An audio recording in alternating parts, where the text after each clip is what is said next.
రాష్ట్ర సమాచార కమిషనర్లు ఒకరు కూడా లేరు. అంటే రాష్ట్ర సమాచార కమిషన్లో ఒక్కరంటే ఒక్క కమిషనర్ కూడా లేరని, మరి అప్పీల్ సిబ్బంది విచారిస్తారు, ఇలాగైతే సమాచార తెచ్చేయం లేవు అని చెప్పి అంటున్నారు అనమాట. ప్రజా సమాచార కమిషన్ పోస్టులు 40 దరఖాస్తులు జరిగాయి. రాష్ట్ర సమాచార కమిషన్ పోస్టులకు 273 దరఖాస్తులు వచ్చాయి. త్వరలో సమాచార కమిషన్ నియామకం కోసం ఎంపిక జరిగినట్లు అని చెప్తున్నారు అన్నమాట. సెక్షన్ 15(1) కింద కమిషన్ ఏర్పాటవుతుంది. ఇందులో ఒక ప్రధాన కమిషనర్తో పాటు గరిష్టంగా 10 మంది కమిషనర్ల వరకు నియమించవచ్చు. సీఎం చైర్పర్సన్గా, శాసనసభలో ప్రతిపక్ష నేత, ఓ కేబినెట్ మంత్రి సభ్యుడిగా ఉండే కమిటీ సిఫార్సు మేరకు గవర్నర్ వీరిని నియమిస్తారన్నమాట. కమిషన్ స్వతంత్ర ప్రతిపత్తి ఉంటుందన్నమాట.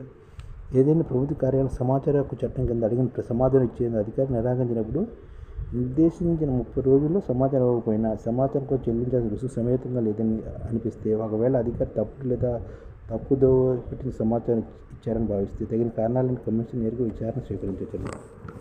ఎవరు అర్హులు అంటే ప్రజా జీవితం సుపరిచితంగా ఉండాలి, విశాలమైన విషయ పరిజ్ఞానము, చట్టము, శాస్త్ర సాంకేతిక రంగాలు, సామాజిక సేవ, జర్నలిజము, ప్రసార మాధ్యమాలు, కార్యనిర్వహణ పరిపాలన అనుభవం వారు ప్రధాన కమిషనర్గా అర్హులు. ఎమ్మెల్యేలు, ఎమ్మెల్సీలు సహా రాజకీయ పార్టీల సంబంధం ఉన్నవారు కూడా వారు అనర్హులు. ప్రధాన కమిషనర్ నియామకమైన నాటి నుంచి 5 ఏళ్ల వరకు 65 ఏళ్ళు వచ్చే వరకు బాధ్యతలు కొనసాగుతారు. వీరి పునర్నియామక అవకాశం లేదు. కమిషనర్ ప్రధాన కమిషనర్గా నియామకం పొందే అర్హత ఉంటుంది. అయితే మొత్తం 5 ఏళ్ల నుంచి బాధ్యతల్లో ఉండకూడదు. గవర్నర్ ఉత్తర్వుల ద్వారా మాత్రం దీన్ని తొలగించాలన్నమాట. ఏళ్ళు గడుస్తున్న ప్రభుత్వాలు మారుతున్నాయి, కానీ సమాచార కమిషనర్ నియామకం మాత్రం జరగట్లేదు. మాకు సమాచారం ఇవ్వడం లేదని ప్రజలు మొరపెట్టుకున్నా పట్టించుకునే నాదులు లేడు. పాలనలో పారదర్శకంగా వివరించాల్సిన సర్కారు సిఐసి నియామకం తీవ్ర నిర్లక్ష్యం వస్తుంది. ప్రధాన కమిషనర్ సిఐసి పోస్ట్ దాదాపుగా 5 ఏళ్లుగా ఖాళీగా ఉందని, ఒక్క సమాచార కమిషనర్ ఐసీ లేక 2 ఏళ్లుగా ఉందని. రాష్ట్రంలో ప్రభుత్వ కార్యాలయాల సమాచారం అడిగినా సకాలంలో ఇచ్చేవారు కరువయ్యారు. దీనిపై కమిషనర్ సంప్రదించేవారు జిల్లా కమిటీలు సరిగా లేవు. అప్పీల్ చేద్దామంటే రాష్ట్ర స్థాయిలో కమిషనే లేదు. ఎందుకు నియమించలేదంటే ప్రభుత్వం సమాధానం లేదు. పాలన పారదర్శకంగా జవాబుదారీతనంలో సాగేలాగదని, ఎలాంటి సమాచారమైనా ప్రజలకు తెలియాలని కేంద్ర ప్రభుత్వం 2005లో సమాచార హక్కు చట్టం ఆర్టీఐ తెచ్చింది. అవినీతి నిరోధించే ఈ చట్టం కీలక భూమిక పోషించాల్సి ఉంది. ఆర్టీఐ దరఖాస్తు చేసిన 30 రోజుల్లోనే సమాచారం ఇవ్వాలని చెప్తున్నా అది ఆశించిన ఫలితాలను ఇవ్వట్లేదు అనమాట.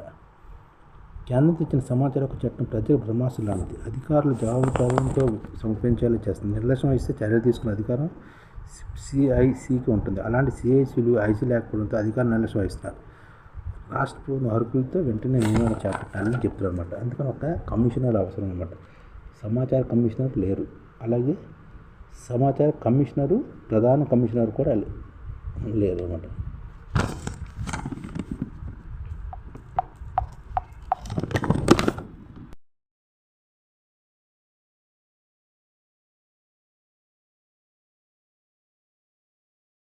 ఈ ఛానల్ ముఖ్య ఉద్దేశం ఏంటంటే, మన తెలుగు రాష్ట్రాల్లో 1 కోటి మందికి సంఘటిత రంగాల్లో ఏ విధంగా ఉద్యోగాలు ఇవ్వవచ్చు, కనీస నెల జీతం 30,000 వరకు ఏ విధంగా ఇవ్వవచ్చు, ఏ విధంగా చేస్తే ఉద్యోగాలు సృష్టించబడతాయో వివరిస్తూ ఈ ఛానల్ వీడియోలు వస్తాయి. అలాంటి వీడియోలు మీకు కావాలంటే మన ఐడిఎఫ్ భాస్కర్ ఛానల్ని సబ్స్క్రైబ్ చేసుకోండి. ఐడిఎఫ్ అంటే ఇండియన్ డెవలప్మెంట్ ఫోర్స్. ఈ వీడియోలు చూసిన తర్వాత మీకు నచ్చితే లైక్ చేయండి, మీ ఫ్యామిలీ మెంబర్స్కి షేర్ చేయండి, మరియు మీ ఫ్రెండ్స్కి షేర్ చేయండి. Thank you. నమస్కారం.